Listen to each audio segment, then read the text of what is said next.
ఓం నమో వెంకటేశాయ.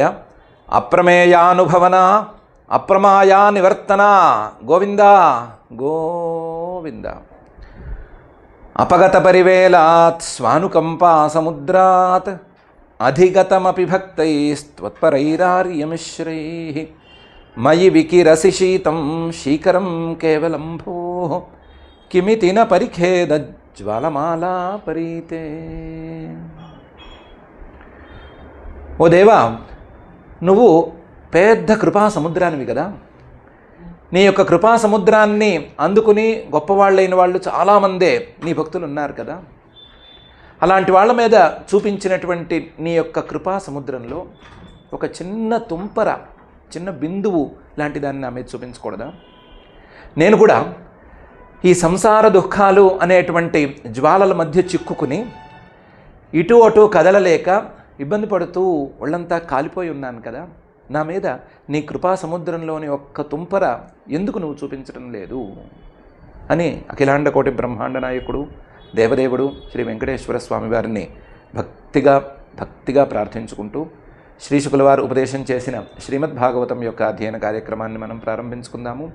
యథాప్రకారం ప్రారంభంలో చదువుకోవాల్సిన ప్రార్థనా శ్లోకాలను చదువుకుని మంగళాచరణం చేసుకుందాము. శ్రీ గురు ప్రార్థనా. గురుర్బ్రహ్మా గురుర్విష్ణుః గురుర్దేవో మహేశ్వరః గురుః సాక్షాత్ పరం బ్రహ్మ తస్మై శ్రీ గురవే నమః. శ్రీనివాస ప్రార్థనా. పద్మోద్భవాదివంద్యాయ పద్మజన్యాప్రియాయ చ పద్మనాభాయ దేవాయ శ్రీనివాసాయ తే నమః.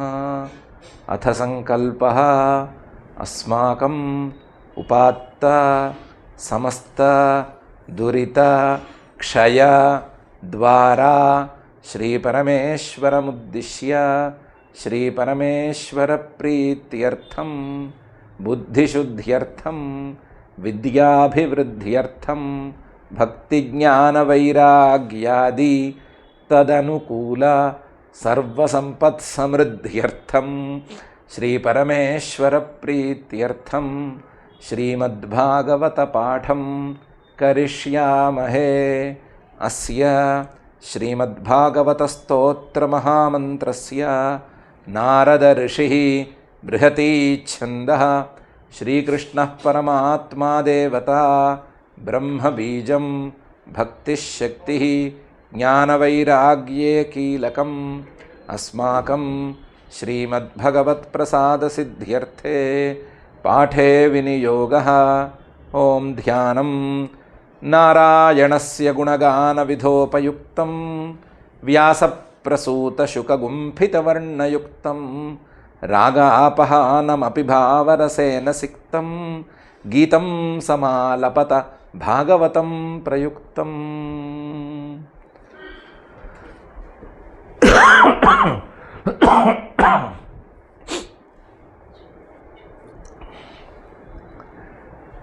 శ్రీ గురుభ్యో నమః.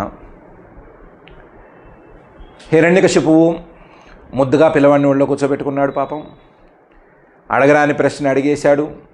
చదువుల్లో కల్లా ఉత్తమమైనది ఏది అని అడిగాడు. ప్రహ్లాదుడు నిజాయితీగా చదువుల్లో కల్లా తాను నమ్మిన ఉత్తమమైన దాన్ని చెప్పాడు. నేను నమ్ముతున్నాను, కానీ నా గురువులు ఈ పాఠం చెప్పలేదు అనే మాట చెప్పాడు. హిరణ్యకశిపువు ఆ మాట సరిగా పట్టించుకోకుండానే గురుపుత్రులను పిలిచి మీరు ఇదేనా చెప్పింది చదువు అని అడిగాడు. వాళ్ళేమో మేము చెప్పలేదన్నారు. ఎవరు నీకు చెప్పారు, ఎవరు నీకు బుద్ధిభేదం కలిగించారు అని హిరణ్యకశిపువు ప్రహ్లాదుడిని మళ్ళీ అడిగాడు. ప్రహ్లాదుడేమో భగవన్మాయ అని అర్థం వచ్చేటట్లు 3 శ్లోకాల్లో బ్రహ్మాండమైన సమాధానం చెప్పాడు. అంతవరకు కోపం అనేది హిరణ్యకశిపువుకు ఉంది, కానీ పిల్లవాడి మీద కలగలేదు. మొదటిసారి కూర్చోబెట్టుకున్నప్పుడు కలగలేదు, రెండోసారి కూర్చోబెట్టుకున్నప్పుడు కూడా కలగలేదు. ఇప్పుడు మాత్రం ఒళ్ళు తెలియని కోపం వచ్చింది. కోపం కట్టలు తెచ్చుకుంది. ఆ కట్టల్లో తెచ్చుకున్నటువంటి కోపంతో ఇత్యుక్తోపరతం పుత్రం హిరణ్యకశిపూరుష అంధీకృతాత్మా స్వోత్సంగాత్ నిరస్యత మహీతలే. ఇత్యుక్త్వా చెప్పదలుచుకున్నవేవో దాన్ని ఏమంటారు, పొడవలసినవేవో పొడి చేసినట్లుగా చెప్పేసి ఇత్యుక్త్వా ఉపరతం, నోరు మూసు కూర్చున్నాడు, ఏం మాట్లాడట్లేదు, బుద్ధిగా అమాయకుల్లాగా ఒళ్ళో కూర్చున్నాడు ప్రహ్లాదుడు. అలాంటి పుత్రం తన పిల్లవాడు ప్రహ్లాదుడిని హిరణ్యకశిపువు దృష, ఒళ్ళు తెలియని కోపంతో, అంధీకృతాత్మ, ఇంకా చుట్టుపక్కల ఏమీ కనిపించటం లేదు, మనస్సుకి ఏమీ తోచటం లేదు, అంతా కోపం తప్ప మరొకటి లేదు అనే స్థాయిలో కోపం వచ్చేసరికి అంధీకృతాత్మ, మనస్సు పనిచేయక, స్వోత్సంగాత్, ముందు తన ఒడి నుంచి నిరస్యత, బయటికి తోసేశాడు. స్వోత్సంగాత్ నిరస్యత, మహీతలే, కిందకి తోసేశాడు ముందు. అంత కోపం వచ్చింది. ఇంకా నా ఒళ్ళో కూర్చోవడానికి ఈ పిల్లవాడికి అర్హత లేదు అని నిర్ణయించుకున్నాడు. ఇత్యుక్త్వోపరతం పుత్రం హిరణ్యకశిపూరుష అంధీకృతాత్మా స్వోత్సంగాత్ నిరస్యత మహీతలే. ఆహామర్ష రుషావిష్ట కషాయీభూతలోచన వధ్యతామాశ్వయం వధ్య నిస్సారయత నైరుతా అని అన్నాడు. ఆహా, గట్టిగా ఆజ్ఞాపించాడు. అమర్ష రుషావిష్ట, అమర్షం భరించలేనంత అసహ్యం వేసింది హిరణ్యకశిపువు ఎండ్ నుంచి. రుషావిష్ట, కోపం కూడా తెలియనంత కోపం వచ్చింది. దాంతో కషాయీభూతలోచన, కళ్ళు రెండు ఎర్రగా మారిపోయినాయి. క్షణంలోనే ఆ కోపం బీపీ అంత రైజ్ అయ్యేసరికి కళ్ళు రెండు ఎర్రబడిపోయినాయి. దాంతో గట్టిగా ఇలా అరిచాడు. వధ్యతాం, వీడిని ముందు చంపేయండి. ఆశు, ఏమాత్రం ఆలస్యం చేయకండి. అయం, ఈ పిల్లవాడు కదా అని చూడకండి. వధ్య, ఇతన్ని ఆ సంహారానికే, వధించటానికే అర్హుడు.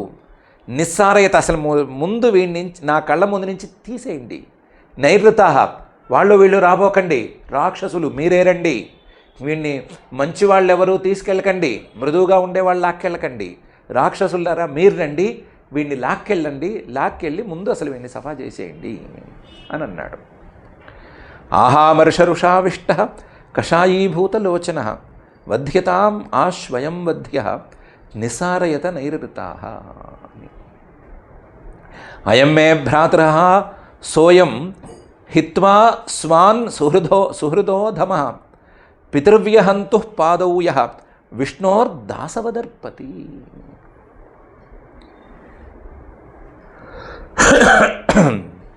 లేదా విష్ణో దాసవదర్చతి అనైనా. అయం మే భ్రాతృ, వీడిని చూస్తుంటే, ఈ పిల్లవాడిని చూస్తుంటే నా తమ్ముణ్ణి సంహరించినటువంటి ఆ శ్రీమన్ మహావిష్ణువే గుర్తొస్తున్నాడు.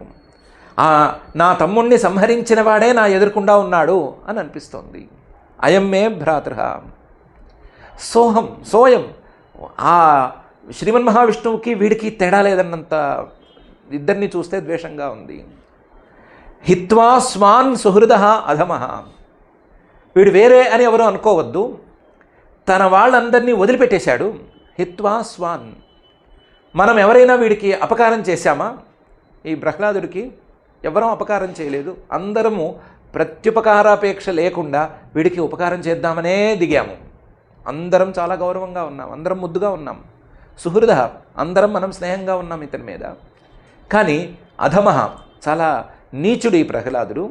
అందువల్ల స్వాన్ హిత్వా, తన వాళ్ళందరినీ కాదని, పితృవ్యహంతు పాదవు, తన బాబాయిని సంహరించినటువంటి ఆ శ్రీమన్ మహావిష్ణువు పాదాలను పట్టుకున్నాడు. పితృవ్యహంతు పాదవు యః విష్ణో, ఆ శ్రీమన్ మహావిష్ణువు యొక్క పాదాలని దాసవత్, దాసుల్లాగా అర్చతి, పూజిస్తున్నాడు. లేదా ఆ పితృవ్యహంతు, బాబాయిని సంహరించినటువంటి, తన దగ్గర వాడిని సంహరించినటువంటి ఆ శ్రీమన్ మహావిష్ణువు పాదాలకే ఇతను తనను తాను అర్పించేసుకున్నాడు. ఏదో భక్తిలో, నవవిధ భక్తిలో ఆత్మనివేదనం అని చెప్పేస్తున్నాడు. ఇందులోనూ ఆ నవవిధ భక్తి విష్ణువు అర్పిత సతీ అని అర్పణ చేసుకుని ఆ భక్తుల్ని చెయ్యాలి అని నాకు ధర్మపన్నాలు చెప్తున్నాడు. అందువల్ల వీడికి ఆ శ్రీమన్ మహావిష్ణువుకి తేడా లేదు. ఆ శ్రీమన్ మహావిష్ణువు మనకి ఎంత శత్రువో వీడు కూడా మనకంతే శత్రువు అని తేల్చాడు. అయం మే భ్రాతృ సోయం హిత్వా స్వాన్ సుహృదోధమ పితృవ్యహంతు పాదౌ యః విష్ణోర్దాసవదర్చతి, లేదా విష్ణోర్దాసవదర్పతి. ఈ మాట తెలిసన్నాడో తెలియకన్నాడో మంచి మాట మాత్రం అన్నాడు. శ్రీమన్ మహావిష్ణువుకి ప్రహ్లాదుడికి తేడా లేదు, ఇద్దరూ ఒకటే అని అన్నాడు. ఆ మాట మీదే తర్వాత మొత్తం వ్యవహారం అంతా కూడా నడిచింది. విష్ణోర్వా సాధ్వసౌ కిమ్ను కరిష్యత్యసమంజస సౌహృదం దుస్త్యజం పిత్రోహో అహాద్య పంచహాయన అని కొంచెం కోపం తగ్గించుకుని, లేదా కొంచెం కోపం తగ్గిన తర్వాత 2 నిమిషాలు తెలివిగా ఆలోచించి మాట్లాడాడు. అయినా ఇలాంటి వాడిని పట్టుకుని ఆ శ్రీమన్ మహావిష్ణువుకి మాత్రం ఏం లాభం? విష్ణోర్వ ఆ శ్రీమన్ మహావిష్ణువుకి మాత్రం అసౌ సాధు కిం కరిష్యతి, వీడు ఏం మంచి చేస్తాడు, ఏం చేయగలడు? ఎందుకంటే బేసిక్గా వీడు నమ్మదగ్గవాడు కాదు. అసమంజస, బంధువుల్ని తల్లిదండ్రుల్ని అందరినీ కాదనుకుని ఇంకోళ్ళ పంచన చేరేటువంటి వీడిని నీతి శాస్త్రం ప్రకారం అసమంజస అనే పిలవాలి. బంధువులనే నమ్మనివాడు, లేదా బంధువులకే నమ్మకాన్ని కలిగించనివాడు బయట వాళ్ళనేం నమ్ముతాడు, బయట వాళ్ళకేం నమ్మకాన్ని కలిగిస్తాడు? కాబట్టి నీతి శాస్త్ర మర్యాదలని బట్టి వీడు అసమంజస. అదే సమయంలో సౌహృదం దుస్త్యజం పిత్రోరహాత్, తల్లిదండ్రుల మీద స్నేహాన్ని కూడా కాదన్నాడు, లేదా తండ్రి బాబాయి వీళ్ళిద్దరి మీద ఉండవలసినటువంటి అతి దగ్గర బంధువుల మీద ఉండవలసినటువంటి బాంధవ్యాన్ని కూడా కాదన్నాడు. వదిలిపెట్టేసుకున్నాడు. దుస్త్యజం, ఎవరు తొందరగా వదిలిపెట్టుకోలేరు, ఎవరు ఎవరికి చెప్పనక్కర్లేదు. అలాంటిది ఆ బాంధవ్యం. ఆ బాంధవ్యాన్నే వదిలిపెట్టేసుకున్నాడు. అలాంటివాడు సౌహృదం దుస్త్యజం పిత్రోరహాత్, అలాంటివాడు నమ్మదగినవాడు కాదు. వీటితో ఆ శ్రీమన్ మహావిష్ణువు ఏం చేసుకుంటాడు? పోనీ ఎవరితో ఏం పనైనా జరిగించుకోవచ్చు అని అనుకుంటే, పంచహాయన 5 ఏళ్ల చిన్న పిల్లవాడు కదా. ఈ 5 ఏళ్ల చిన్న పిల్లవాడు నమ్మదగ్గవాడు కాదు. తన సొంత తల్లిదండ్రుల మీదే లేదా తన తండ్రి తరపు వారి మీదే పెద్దగా ప్రేమ లేనివాడు. ఇలాంటి వాడితో ఆ శ్రీమన్ మహావిష్ణువుకు మాత్రం ఏం లాభం ఉంటుంది? వీడిని అడ్డం పెట్టుకుని ఏం చేయదలుచుకున్నాడు అని ఆలోచించాడు. 2 నిమిషాలు ఆలోచిస్తే కానీ ఇలాంటి ఆలోచన రాదు. ఈ పిల్లవాడి వల్ల ఆ శ్రీమన్ మహావిష్ణువుకి ప్రయోజనం ఏమీ లేదు అనేటువంటి భావానికి కాస్తంత దగ్గరగా వెళ్ళాడు.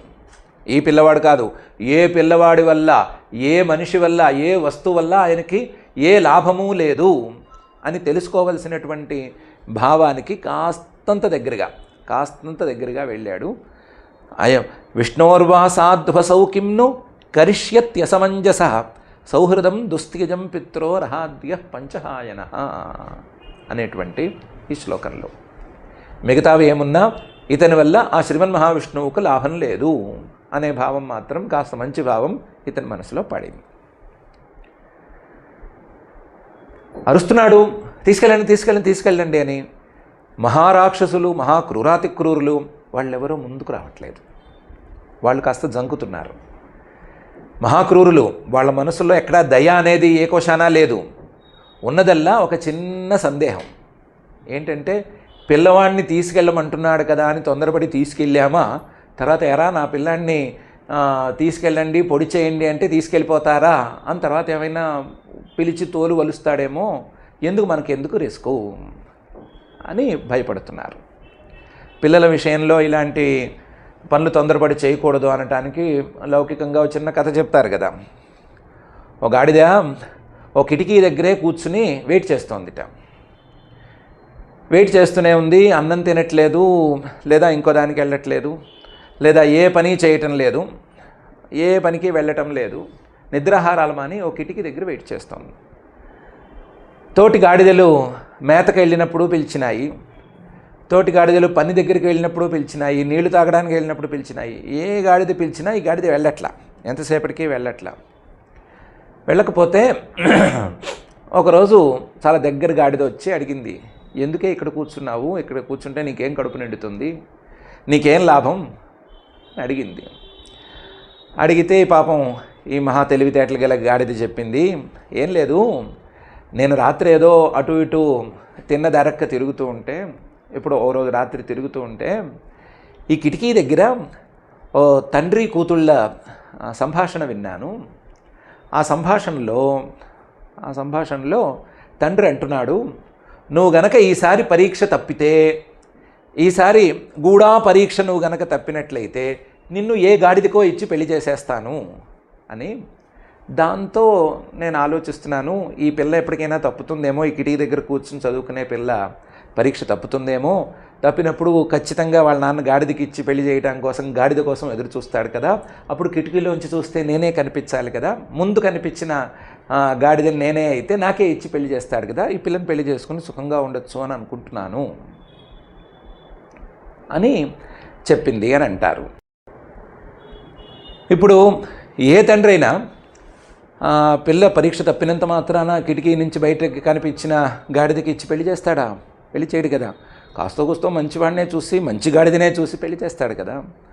అలాగే ఏ తండ్రి అయినా చూస్తూ చూస్తూ మాట వినని పిల్లవాడినైనా సరే మీరు శూలాలతో పొడి చేసేయండి అని ఇస్తాడా? ఏదో బెదిరించడానికి అని ఉంటాడు. మనం వెళ్ళి ముట్టుకుంటే మళ్ళీ ఆ తండ్రితోనే మనకు అనవసరమైన విరోధం, పైగా రాజు, అతనితో మనం పెట్టుకోకూడదు అనే భయంతో దూరంగా ఉన్నారు. ఈయనేమో అరుస్తున్నాడు, పెడబొబ్బలు పెడుతున్నాడు, రండి తీసుకెళ్ళండి, రండి తీసుకెళ్ళండి, తీసుకుపోండి, పోండి పోండి అంటున్నాడు. దాంతో ఒక ఆయన మెల్లగా అన్నాడు, నీ పిల్లవాడు కదా, నీ పిల్లవాడిని సంహరించమని నువ్వు చెప్తే మేమెందుకు వింటాము, ఎందుకు చేస్తాము, మేం చెయ్యము అని అన్నాడు. దాంతో హిరణ్యకశిపువు పరోప్యపత్యం హితకృద్యథౌషధం స్వదేహజోప్యామయవత్ సుతోహిత ఛింద్యాత్తదంగం యదుతాత్మనో హితం శేషం సుఖం జీవతి యద్వివర్జనాత్ అని. నేనేమి దీనికోసం అనటం లేదు, వాడిని బెదిరించటం కోసం అనటం లేదు, ఈ నిర్ణయం తీసేసుకున్నాను నేను. ఈ నిర్ణయం బలంగానే తీసుకున్నాను. రాక్షస నీతి ఇలాగే ఉంటుంది, రాక్షస నీతి అనేది ఇలాగే ఉంటుంది. పరోప్యపత్యం హితకృత్, హితం మనకు గనక మంచి చేసే మాట అయితే, పరహ వాడు శత్రువైనా సరే అపత్యం మన పిల్లవాడితో సమానం. ఇదే మన రాక్షస నీతి. మనకు మంచి చేసేవాడెవడో మన పిల్లవాడు వాడు లెక్క. యథా ఔషధం, మందు అది ఎప్పటికైనా సరే ఫారెన్ బాడీనే, అలాగే అది ఎప్పుడూ చేదుగా ఉండేదే, కానీ అది మనకి మంచి చేస్తుంది కాబట్టి మన మందు, నా మందు, మా మందు అని దాన్ని చెప్పుకోవాలి. హితకృత్ మంచి చేస్తోంది కాబట్టి. స్వదేహజోపి ఆమయవత్ సుత అహిత, సుత తన పిల్లవాడే అయినా, స్వదేహజ తన శరీరం నుంచి పుట్టుకొచ్చిన వాడే అయినా సరే, అహిత వాడు గనక మంచివాడు కాకపోతే, హితకృత్ గనక కాకపోతే, అపకారం వాడే అయితే వాడు పరహ వాడు శత్రువే అవుతాడు. ఎలా? ఆమయవత్ రోగంలాగా. రోగం అనేది మన దేహంలోంచే కదా పుట్టుకొచ్చింది, రోగం ఎప్పుడు బయట నుంచి రాదు కదా. రోగ కారకాలు బయట నుంచి వస్తాయి, రోగం అనేది ఎప్పుడు శరీరంలోంచే వస్తుంది.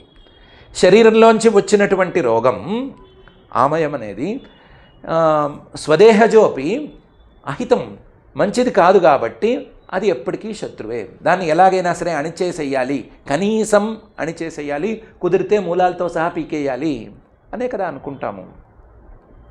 ఈ పిల్లవాడు నా శరీరం నుంచి పుట్టుకొచ్చినా సరే రోగం లాంటివాడు కాబట్టి వీడు నాకు శత్రువే, వీడిని నేను అణిచేయవలసిందే. ఇది రాక్షస నీతి. స్వదేహజోప్యామయవత్ సుత అహిత.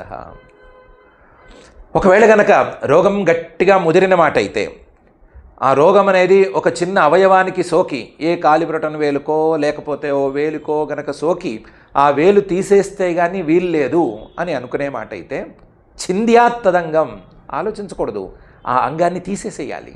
ఛింద్యాత్తదంగం యదుత ఆత్మనః అహితం. ఆ వేలుని గనక తీయకపోతే, ఆ బ్రొటన్ వేలునో దాన్నో తీయకపోతే, దాని ఇన్ఫెక్షన్ అలాగే పెరుగుతూ పెరుగుతూ లోపలికి గనక ఎక్కిందంటే శరీరం మొత్తానికి ప్రమాదం, ప్రాణాలకే ప్రమాదం కదా. ఆత్మనః అహితం, మొత్తం ప్రాణానికే, మొత్తం శరీరానికే ప్రమాదం అయితే గనక ఛింద్యాత్తదంగం, మొహమాటం లేకుండా, ఎక్కువ ఆలోచన లేకుండా, సెకండ్ ఒపీనియన్ కూడా వెళ్లకుండా ఛింద్యాత్తదంగం, ఆ అంగాన్ని తీసేసేయాలి. ఛింద్యాత్తదంగం యదుతాత్మనో హితం.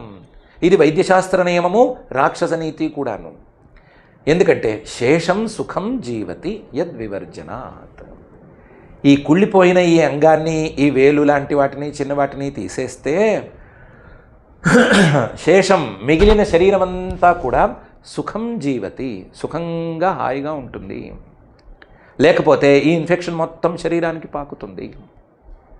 అలాగే ఈ కుళ్ళిపోయిన అంగం లాంటి ఈ పిల్లవాడినైనా సరే శత్రువులాగా మన ఇంట్లోనే కూర్చున్నటువంటి ఆ పిల్లవాడిని కనుక తీసేస్తే మిగతా సామ్రాజ్యం అంతా హాయిగా రక్షణలో ఉంటుంది.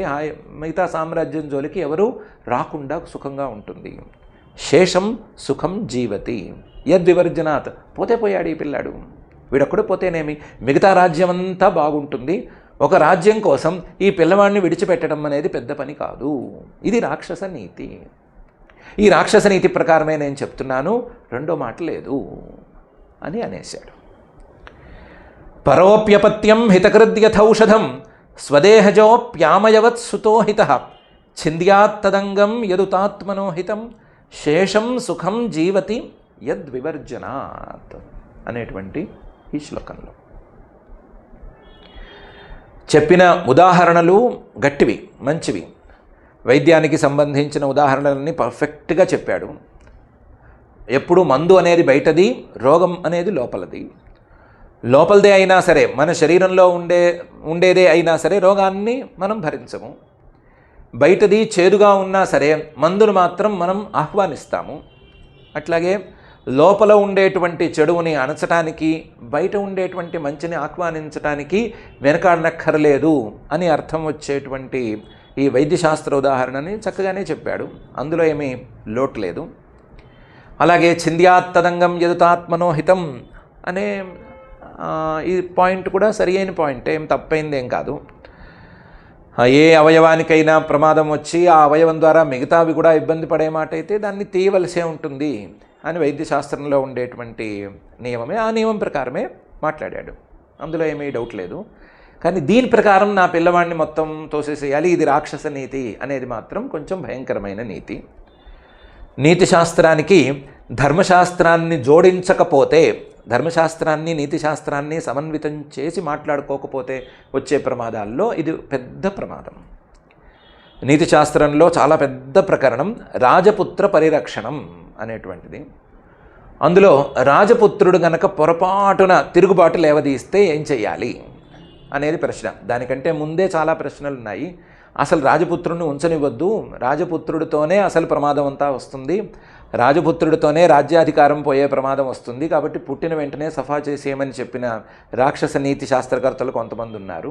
వాళ్ళకి తీసేసిన పొరపాటున వాడేమన్నా తిరుగుబాటు లేవదీస్తే ఏం చెయ్యాలి అంటే ఈ రాక్షస నీతి శాస్త్రం లేదా రాక్షసులు చెప్పినటువంటి నీతి వెంటనే అక్కడికక్కడ వాడిని సఫా చేసేయాలి, వాడిని ఉంచకూడదు. అలా ఉంచితే అధికారానికి భంగం, అధికారానికి భంగం వచ్చేటువంటి పనులు పొరపాటును కూడా చేయకూడదు అనేటువంటిది. కానీ తర్వాత ధర్మాన్ని దాంతో సమ్మిళితం చేసి ఇదో అడ్డం వచ్చాడు కదా అని లేపేసేయటం లాంటివేవే మంచి పనులు కావు.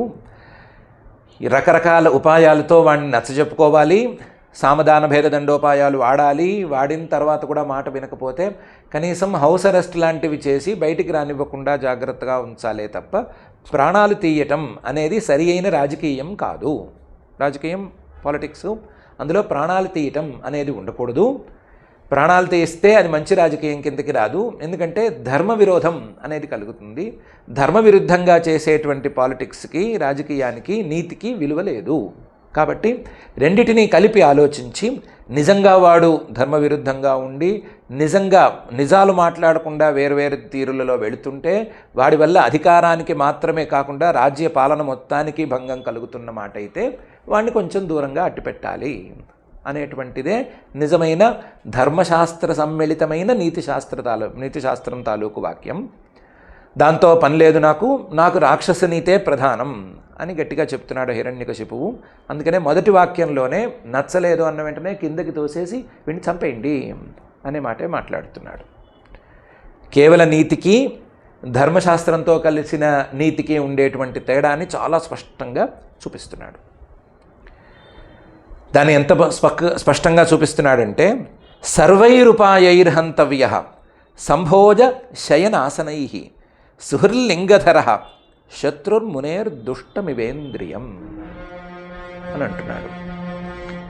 సర్వైరుపాయైర్హంతవ్య, వీణ్ణి ఒక్కటేదో ట్రై చేసి చూశాము, నువ్వు చెప్పినట్లు ఒకటి చూశాము, వాడు పోలేదు అని చెప్పకండి. సర్వైరుపాయైర్హంతవ్య, అన్ని రకాల ఉపాయాలు ఇతని మీద ప్రయోగించండి. సర్వైరుపాయైర్హంతవ్య. ఎలా? సంభోజ, ఇతన్ని భోజనాన్ని కూర్చోబెట్టి విషం కలిపి అన్నం పెట్టండి. ముద్దకి విషం ఉండాలి. అలా సంభోజ, మొత్తం భోజనం అంతా విషంతో నిండిపోయేట్లుగా, ఒట్టి భోజనం కాదు, సంభోజ, చివరి ముద్ద వరకు విషం అందేటట్లుగా భోజనం పెట్టండి. విషభోజనం చేయించండి. శయన, పడుకున్న తర్వాత మొత్తం కాళ్ళు చేతులు గట్టిగా పట్టేసుకుని గాలాడకుండా చేసేయండి. ఆసనై, కూర్చోపెట్టి ఏ విధంగా సంహరించవచ్చో చూసుకుని అలా సంహరించండి. సంభోజ శయనాసనై.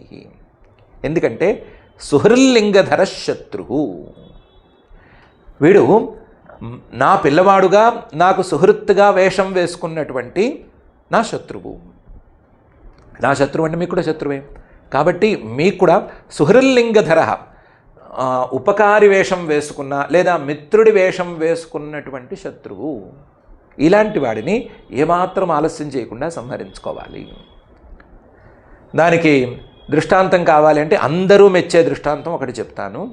మునేహే దుష్టమివ ఇంద్రియం. ఒక ముని తపస్సులో కూర్చున్నాడు అనుకోండి, మననం చేద్దామని కూర్చున్నాడనే అనుకోండి, వాడికి మిగతా ఇంద్రియాలన్నీ కాస్తంత అదుపులోకి వచ్చినాయి, ఒక్క కన్నో ముక్కో ఏదో ఒకటి మాత్రం అదుపులోకి రాలేదు. దుష్టమివ ఇంద్రియం. ఆ ఒక్క ఇంద్రియం చాలదు ఆ ముని కింద పడిపోవడానికి, ఆ ముని తన తపస్సును మొత్తం పాడు చేసుకోవడానికి ఆ ఒక్కటి చాలదు. ఎంతమంది మహామునులు కేవలం సంగీతం విని పాడైపోయిన వాళ్ళు ఉన్నారు. ఎంతమంది మహామునులు ఏదో చూసింది నచ్చేసి అట్నుంచి అటే వెళ్ళిపోయిన వాళ్ళు ఉన్నారు. ఎంతమంది మునులు నష్టపోయారు. ఒక్క ఇంద్రియం ఉంటే చాలు కదా.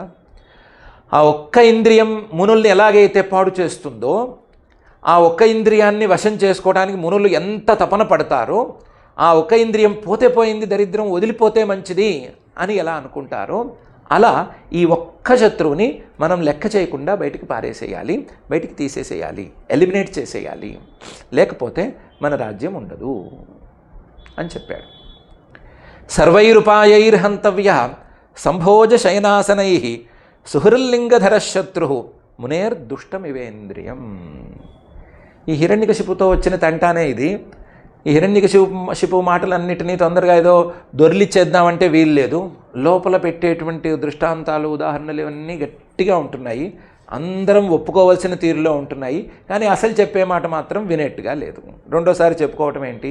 ప్రహ్లాదుడిని పొడవమని చెప్తుంటే దాన్ని మనం 2 సార్లు 3 సార్లు రిపీట్ చేసుకోవటం ఏంటి అని అనిపిస్తుంది. కానీ లోపల మాత్రం దృష్టాంతాలు అవన్నీ గట్టిగా చెప్తున్నాడు, అందరికి కావాల్సినవి చెప్తున్నాడు. దీన్నే ఇంద్రియాలకి వాటికి గనక వాడుకున్నట్లయితే ఏ మునికైనా ఏ వ్యక్తికైనా సరే ప్రత్యేకించి ఇబ్బంది పెడుతున్నటువంటి ఒక ఇంద్రియమే ఉంటే, పోన్లే మిగతా ఇంద్రియాలన్నీ వశంలోనే ఉన్నాయి కదా, ఈ ఇంద్రియాన్ని వదిలేస్తే పోలా అని అనుకోవటానికి వీల్లేదు. ఆ ఇంద్రియాన్ని తొక్కి మొత్తం మీద నార తీసి ఎలాగైనా సరే దాన్ని కూడా అదుపులోకి తీసుకోవలసిందే. తీసుకోకపోతే ఈ తపస్సు మొత్తం ఏదో రోజున హుడక్కి అయ్యే ప్రమాదం ఖచ్చితంగానే పొంచి ఉంటుంది. అలా ఇబ్బంది పడ్డవాళ్ళు మహానుభావులు చాలామందే ఉన్నారు. కాబట్టి లోపల ఉండే అంతఃసారం చాలా బాగుంది, బయటికి చెప్పేవేమో ఇలా బాధాకరంగా ఉన్నాయి. సర్వైరుపాయైర్హంతవ్య సంభోజ శయనాసనై సుహృల్లింగధర శత్రు మునేర్దుష్టమివేంద్రియం అని అన్నాడు. దాంతో రాక్షసులందరికీ ధైర్యం వచ్చింది, అవకాశము లభించింది. అప్పటికే యుద్ధం చేసి చాలా రోజులైంది, అసలు యుద్ధానికి ఎవరూ ఎదురు నిలవటం లేదు, సరిగ్గా యుద్ధాలు జరగక అందరికీ తేటగా ఉంది. దాంతో నైరృతాస్తే సమాదిష్టాః భర్త్రావై శూలపాణయః తిగ్మదంష్ట్ర కరాళాస్యాః తామ్రశ్మశ్రు శిరోరుహాః. రాక్షసులు ముందుకొచ్చేసేసారు. నైరృతాః తే సమాదిష్టాః భర్త్ర, రాజాజ్ఞ అనేది వచ్చింది అని వాళ్ళకి తెలిసిపోయింది. రాజుగారు ఏదో కోపం కొద్దీ అనటం లేదు, మనకి ఆజ్ఞ ఇచ్చేశాడు, ఆదేశం జారీ చేశాడు, మనకి డిగ్రీ వచ్చేసింది లేదా ఫర్మానా వచ్చేసింది అని అనుకుని వెంటనే శూలపాణయ, శూలాలు పట్టుకుని వచ్చేశారు ముందుకి. ఒక్కొక్కళ్ళు ఎలా ఉన్నారు? తిగ్మదంష్ట్ర కరాళాస్యాః, కోర పళ్ళతో చూడటానికే భయంకరంగా ఉండేటువంటి ముఖాలతో ఉన్నారు. తామ్ర శ్మశ్రు శిరోరుహాః, వాళ్ళ నెత్తి మీద ఉండే వెంట్రుకలు, మీసాలు, గడ్డాలు ఇవన్నీ కూడా ఎర్రగా లేదా రాగిలాగా మెరుస్తున్నాయి.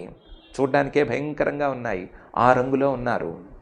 తామ్రశ్మశ్రు శిరోరుహాహ నదంతో భైరవం నాదం ఛింది భిందీతి వాదినః ఆసీనం చాహనన్ అహనన్ శూలై ప్రహ్లాదం సర్వమర్మసు. హిరణ్యకశిపువు గారు నిస్సారయత, వీడికి నుంచి తీసుకెళ్ళిపోండి, బయటికి ఎక్కడైనా తీసుకెళ్ళి పొడి చేయండి అన్నాడు. వీళ్ళకి పొడి చేయండి అని మాత్రమే వినిపించి అక్కడికక్కడ పొడవటం మొదలుపెట్టారు. అక్కడే హిరణ్యకశిపువు ఎదురుకుండానే పొడవటం మొదలుపెట్టారు. ఏంటి అదేంటి, వాడు ఏమన్నాడు అని కూడా సరిగ్గా పట్టించుకోలేదు. నదంతో భైరవం నాదం, అక్కడ రాజుగారు ఉన్నారు అనే మాట కూడా పట్టించుకోలేదు. నదంతో భైరవం నాదం, గట్టిగా అరుచుకుంటూ వచ్చారు. ఛింది భిందీతి వాదినః, కొంతమంది వీడి చేతులు కాళ్ళు విరిచేయండి అన్నారు, ఇంకొంతమంది ఏమో ముక్కల కింద నరికేయండి అన్నారు. ఛింది భింది అని కఠోరమైన పదాలని గట్టిగా అరుచుకుంటూ పొలవమంటూ వచ్చారు. కూర్చున్నవాడిని కూర్చున్న చోటే ఆసీనం, ఒక తండ్రి ఒడిలోంచి తండ్రి తోసేస్తే కింద పడ్డాడు కదా, కింద పడి కదలకుండా కూర్చున్నాడు. మనం ఆయన్ని పట్టించుకోనే లేదు, ఏం కదలకుండా భయం లేకుండా కూర్చున్నాడు. ఆ కూర్చున్నవాడిని కూర్చున్నట్లుగానే ఆసీనంచ అహనన్ శూలయ్యి, తమ చేతిలో ఉండేటువంటి శూలాలతో పొడి చేశారు. ప్రహ్లాదం అందరికీ సంతోషాన్ని అందించే, సంతోషాన్ని పంచేటువంటి ఆ ప్రహ్లాదుడిని కూడా తండ్రి గారే ముద్దుగా అందరినీ సంతోషపరుస్తాడు అని పేరు పెట్టుకున్న ఆ ప్రహ్లాదుడిని కూడా వీళ్ళు పొడిచారు. పొడవటం కూడా అక్కడ ఇక్కడ పొడవలేదు, సర్వమర్మసు, మర్మస్థానాలని వెతికి పొడిచారు. చిన్నపిల్లవాడిని, తండ్రి గారి మాటల్లో 5 ఏళ్ల చిన్నపిల్లవాడిని మర్మస్థానాలని వెతికి పొడిచారు. మన శరీరంలో 180కి పైచిలుకు మర్మస్థానాలు ఉంటాయంటారు. దాంట్లో ఒక చిన్నపాటి సూది తగిలినా సరే ప్రాణాలకే ప్రమాదం అంటారు. అలాంటివి 180కి పైచిలుకు మర్మస్థానాలు ఉన్నాయి. ఆ మర్మస్థానాలను వెతికి శూలంతో పొడిచారు. సూదితో కాదు, శూలంతో పొడిచారు. శూలంతో కాదు, ఒకళ్ళు కాదు, చాలామంది శూలాలతో పొడిచారు. పొడిస్తే కుయ్యోమర్రో అనాలి కదా అయ్యవారు.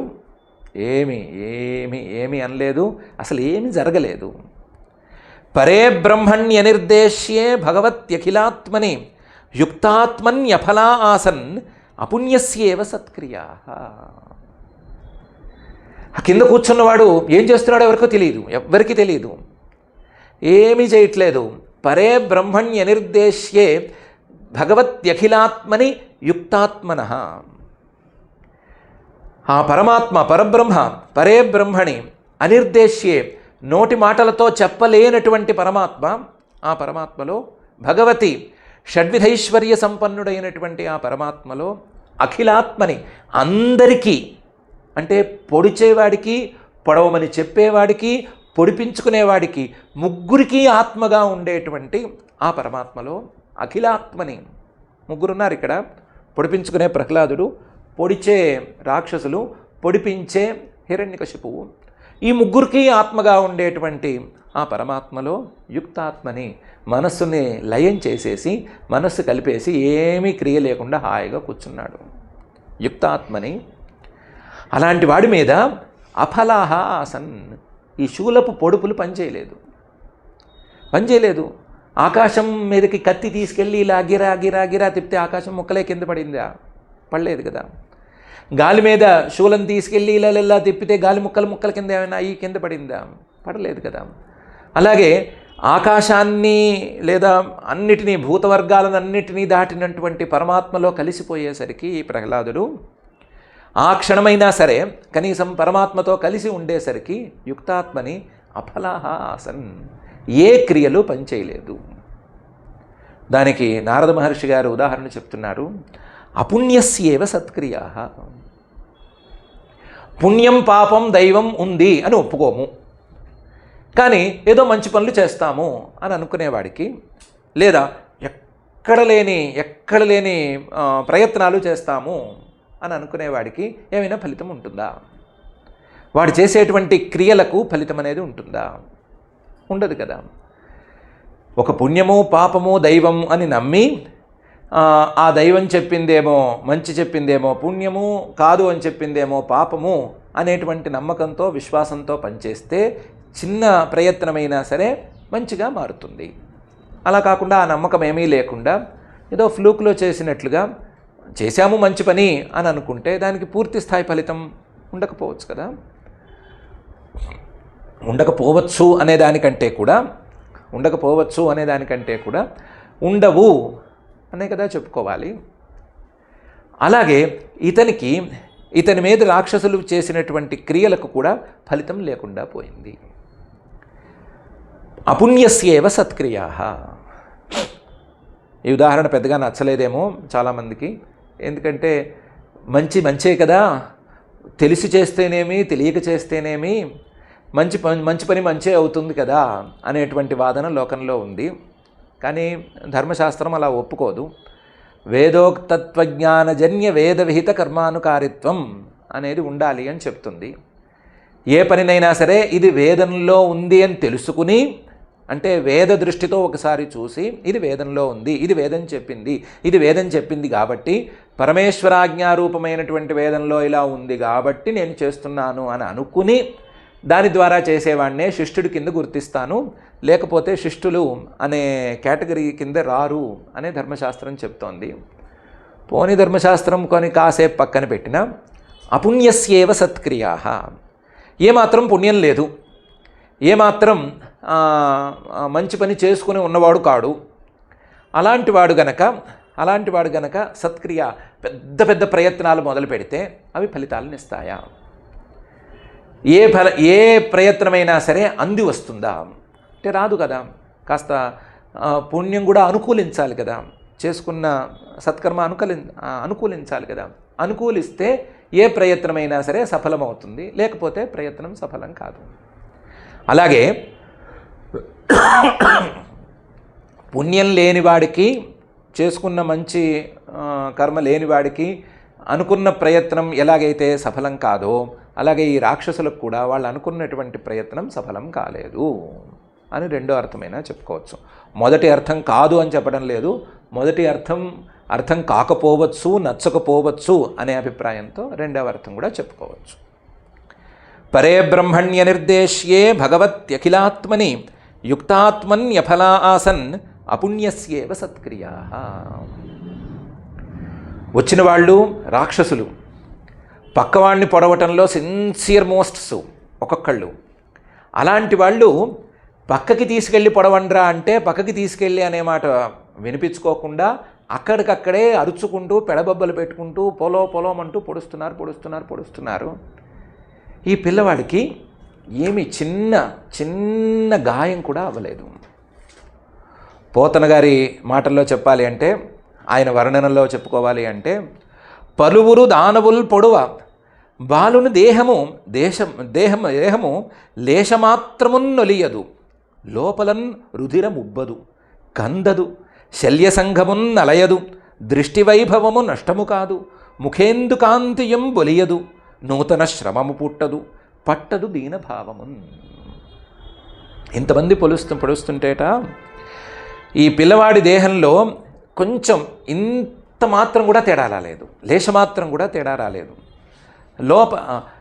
బయటికి ఏమన్నా దెబ్బలు తగిలితే లోపల కాస్త రక్తం ఉబ్బుతుంది కదా, అలా రక్తం కూడా ఉబ్బలేదు, కందలేదు, ఎముకలకి ఏమాత్రం హాని జరగలేదు, కనీసం అతని దృష్టి కూడా, అతని చూపు కూడా ఏమాత్రం కదలలేదు, ఆ మొహంలో ఉండేటువంటి కాంతి ఏమాత్రం తగ్గలేదు, కొత్తగా ఏదో బయట వాళ్ళు వచ్చి పొడుస్తున్నారు అనే శ్రమ కలగలేదు. మొహంలో కానీ మనిషిలో కానీ దీనభావం అనేది ఈషన్మాత్రమూ లేదు. వాళ్ళు ఏదో పొడుస్తున్నారు, ఏదో చేసుకుంటున్నారు, చూస్తున్నాను అన్నట్టున్నాడు. అది చూసేసరికి ప్రయాసేపహతే తస్మిన్ దైత్యేంద్ర పరిశంకిత చకార తద్వధోపాయాన్ నిర్బంధేన యుధిష్ఠిర. ప్రయాసే అపహతే. ఇంతమంది పొడుస్తున్నా సరే పోతన గారి మాటల ప్రకారం ఏ తేడా రాకుండా ఉండేసరికి తస్మిన్ దైత్యేంద్ర పరిశంకిత, హిరణ్యకశిపువుకి సందేహం వచ్చింది. అదేంటి, వీడిని ఆయుధాలతో పొడుస్తుంటే వీడికి చిన్న అపకారం కూడా ఎందుకు జరగకుండా ఉంది? ఆయుధాలతో పొడిస్తే అపకారం జరగకపోవటం అనేది ఇష్యూ కాదు. తనకి ఉంది, తనకి అలాంటి వరం ఉంది. తాను కూడా వరం కోరుకునేటప్పుడు ఏ ఆయుధం ద్వారా నాకు అపకారం జరగకూడదు అని కోరుకున్నాడు. కానీ కోరుకునే ముందు ఎంత తపస్సు చేశాడు, ఎన్నేళ్ల పాటు తపస్సు చేశాడు. అన్నేళ్ల పాటు తపస్సు చేస్తే మొత్తం శరీరం అంతా కూడా పైన చర్మం కానీ రక్తం కానీ మాంసం కానీ ఏమీ లేక కేవలం ఎముకలు మాత్రము మిగిలినటువంటి పరిస్థితి దాకా తపస్సు చేస్తే, ఏదో పురాణాల భాషలో 1000 ఏళ్ళు 100 ఏళ్ళు దివ్య వర్ష సహస్రం అనే లెక్కలో అంత సుదీర్ఘకాలం పాటు తపస్సు చేస్తే అప్పుడు బ్రహ్మగారు ప్రత్యక్షమైతే ఈయన జాగ్రత్తగా వరం అడిగితే వచ్చింది ఆ సిద్ధి. ఈ పిల్లవాడికి అంత స్కోప్ ఏది, అంత టైం ఏది, వీడేం వరం, ఏం తపస్సు చేశాడు, ఏం వరం పొందాడు, దాంతో ఎలా ఇలా వచ్చింది అని పరిశంకిత దైత్యేంద్రుడు ఆ హిరణ్యకశిపువే ఒకసారి సందేహపడ్డాడు, ఎలా అవుతుంది అని. అయితే రాక్షస స్వభావంతో ఉన్నవాడు కదా, ఇక్కడ కూర్చొని ఆలోచించదలుచుకోలేదు. ఈ ఉపాయాలు కాకపోతే ఇంకా పై స్థాయి తీసుకురండి, డిగ్రీలు పెంచేసేయండి, 30th డిగ్రీనో 40th డిగ్రీనో తీసుకురండి అని పైన ఆదేశాలు జారీ చేశాడు. చకార తద్వధోపాయాన్, ఇంకా పైపైన శూలాలు కాదురా, మీ శూలాలకి పదును పోయింది, ఇంకా మిగతా ఆయుధాలు తీసుకురండి, పెద్ద పెద్ద గదలు తీసుకురండి, ముసలాలు తీసుకురండి అని చెప్పి వాళ్ళని అరిచి నిర్బంధేన తన మనసులో ఉండేటువంటి మొండి పట్టుదల ఒకటి ఉంది కదా, ఆ మొండి పట్టుదలతో ఎలాగైనా సరే వీడిని సంహరింపజేయాలి అని ప్రయత్నాలు ప్రారంభించాడు. ప్రయాసేపహతే తస్మిన్ దైత్యేంద్ర పరిశంకిత చకార తద్వధోపాయాన్ నిర్బంధేన యుధిష్ఠిర అని యుధిష్ఠిరుడితో నారద మహర్షి గారు అన్నారు. అక్కడి నుంచి సీను రాజాస్థానం నుంచి బయటికి మారిపోయింది.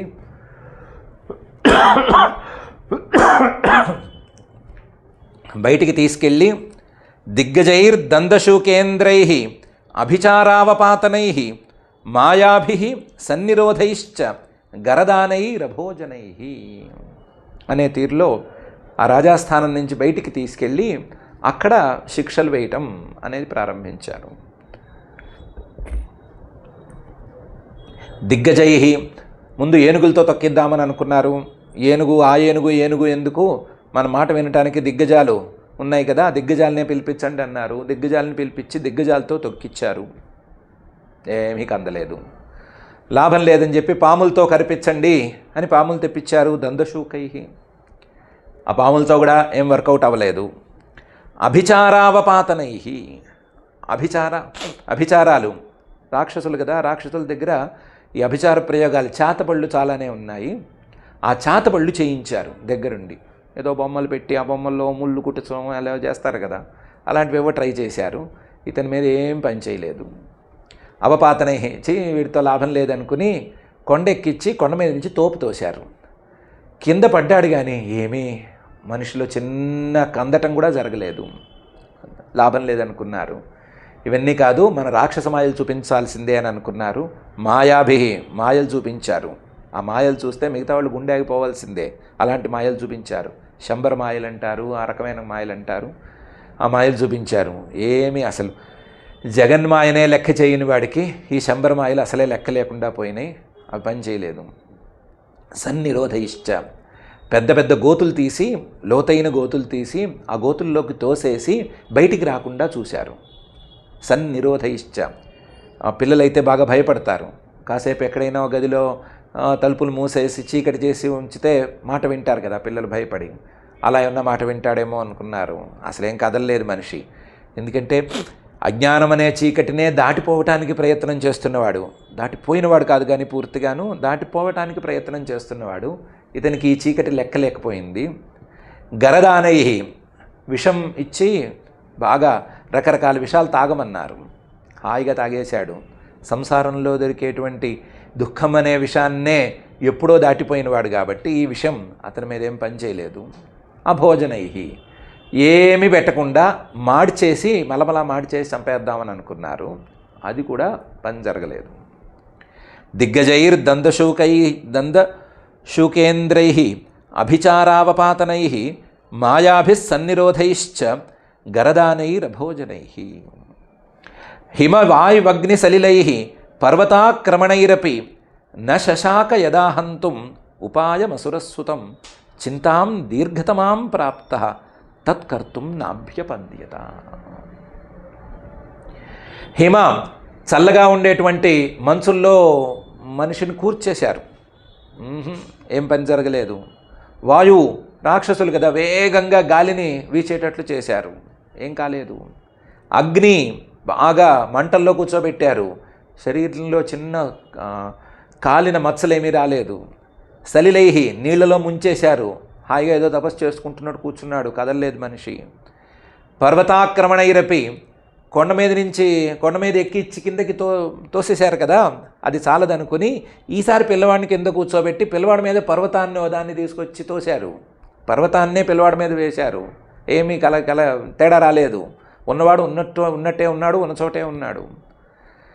ఇలా ఎన్ని రకాల ఉపాయాలు చేసినా సరే పర్వతాక్రమణైరపి న శశాక హంతుం, అతన్ని సంహరించడం అనేది వల్ల కాలేదు.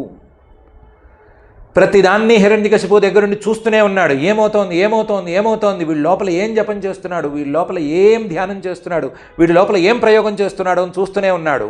వాడు ఏమి చేయట్లేదు. పరే బ్రహ్మణ్య నిర్దేశ్యే భగవత్యఖిలాత్మని యుక్తాత్మని, ఆ స్థితిలోనే ఉన్నాడు. ఆ స్థితి ఏమిటో హిరణ్యకశిపువుకి అర్థం కాదు, ఏం చేసినా అర్థం కాదు.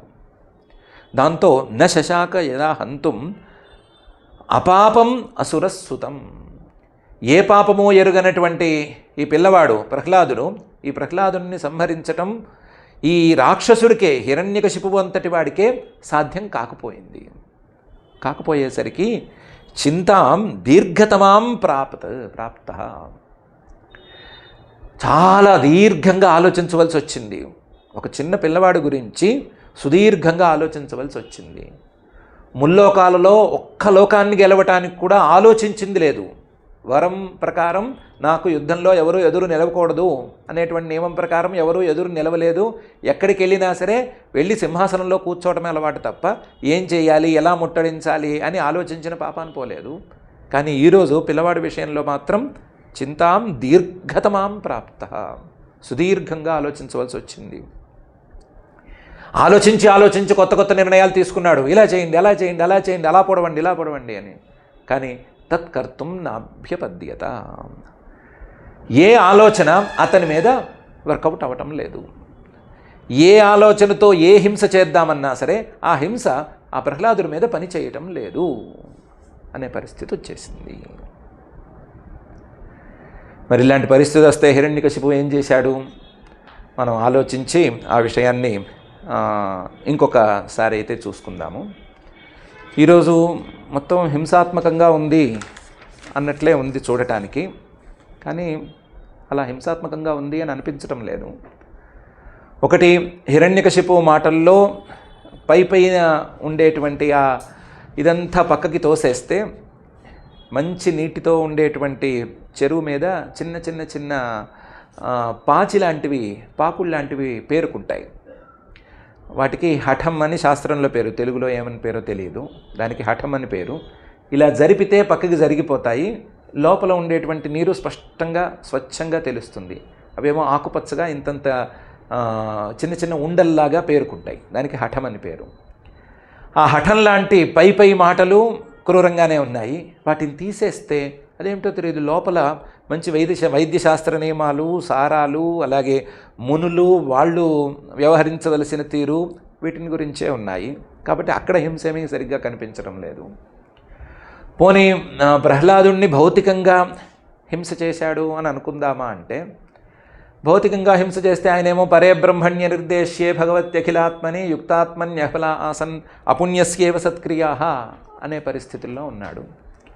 ఆ పరమాత్మలో పూర్తిగా మనస్సును లీనం చేసేశాడు కాబట్టి ఆ అనిర్దేశ్యే భగవత్యఖిలాత్మని, అందులోనూ పొడవమన్నా పొడుస్తున్నా పొడిపించుకునే వాళ్ళకి ముగ్గురికి ఆత్మగా ఉండేటువంటి ఆ పరమాత్మలో కలిపేసుకోవటం వలన ఆయనకేమీ అపకారం జరగలేదు. సో హింస అనేది ఎక్కడుంది ఇక్కడ? హింస అనేది లేనే లేదు. ఉన్నదల్లా ఒక్కటే, పరే బ్రహ్మణ్య నిర్దేశ్యే భగవత్యఖిలాత్మని యుక్తాత్మన్యఫల ఆసన్న పుణ్యస్యేవ సత్క్రియా అనేటువంటి మాటే ఉంది. కాబట్టి మనం మిగతా వాటన్నిటినీ పక్కన పెట్టేసి, మిగతా విషయాలన్నిటినీ పక్కకి తోసేసి, అఖిలాత్మ అయినటువంటి ఆ పరమాత్మకి మనకి భేదం వచ్చినటువంటి తీరు, ఆ భేదాన్ని పక్కకి తోసేసి ఆ భేదంతో నిమిత్తం లేకుండా ఆ పరమాత్మతో మనం కలిసిపోయేటువంటి విధానం, దీని మీద దృష్టి పెడదాము. అలా మన దృష్టి మొత్తం అటువైపుకే మళ్ళాలి అని ఆ అఖిలాండకోటి బ్రహ్మాండ నాయకుడు దేవదేవుడు శ్రీ వెంకటేశ్వర స్వామి వారిని భక్తిగా ప్రార్థించుకుందాము. ఆ ప్రార్థనతో ఈ రోజుకి పారాయణ కార్యక్రమాన్ని ప్రారంభించుకుందాము. అథ శ్రీమద్భాగవతే పారమహంస్యాం సంహితాయాం సప్తమస్కంధే పంచమాధ్యాయే శ్లోకాః.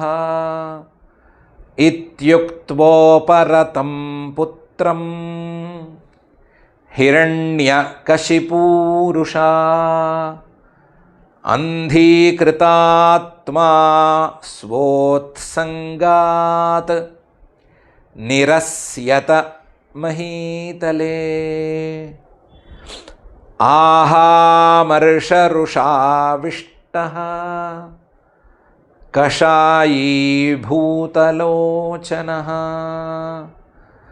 వధ్యతామాశ్వయం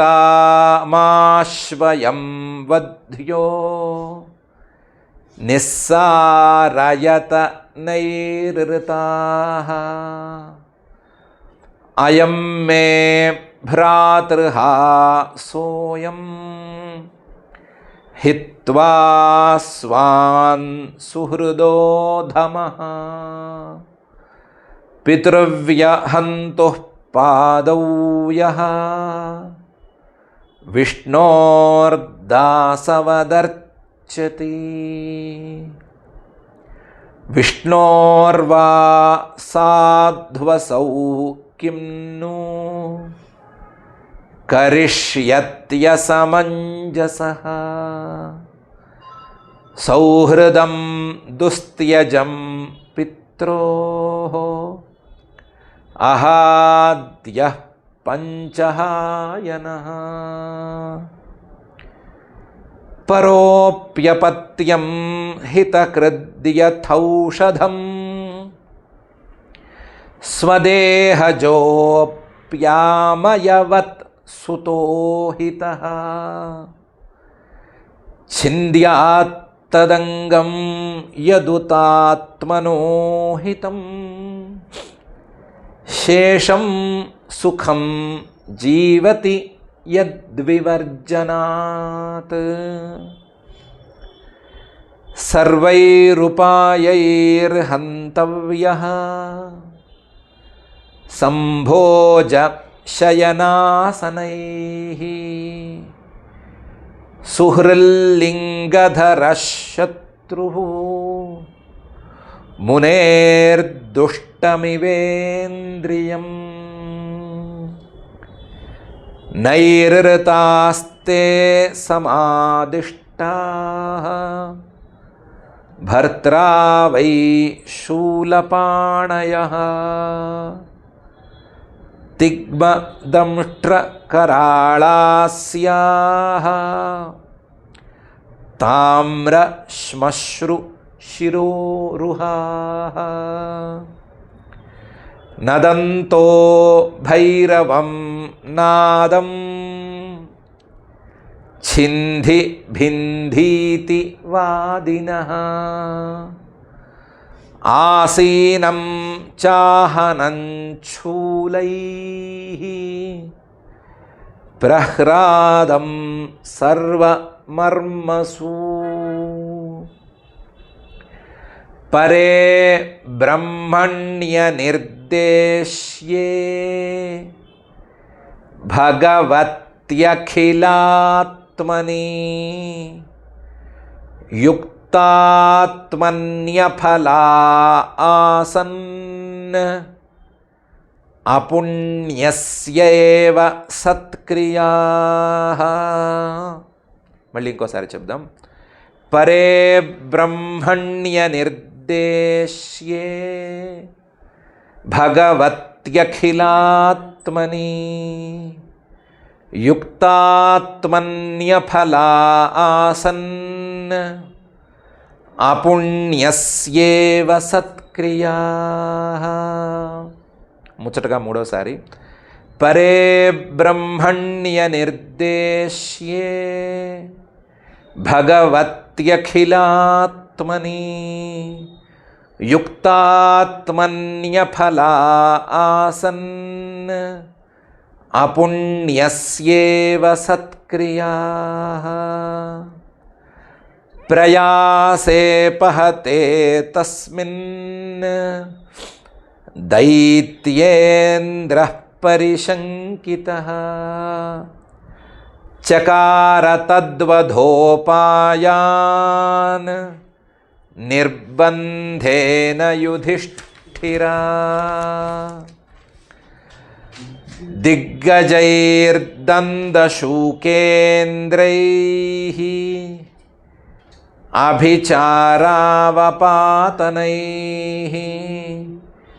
మాయాభిः సన్నిరోధైశ్చ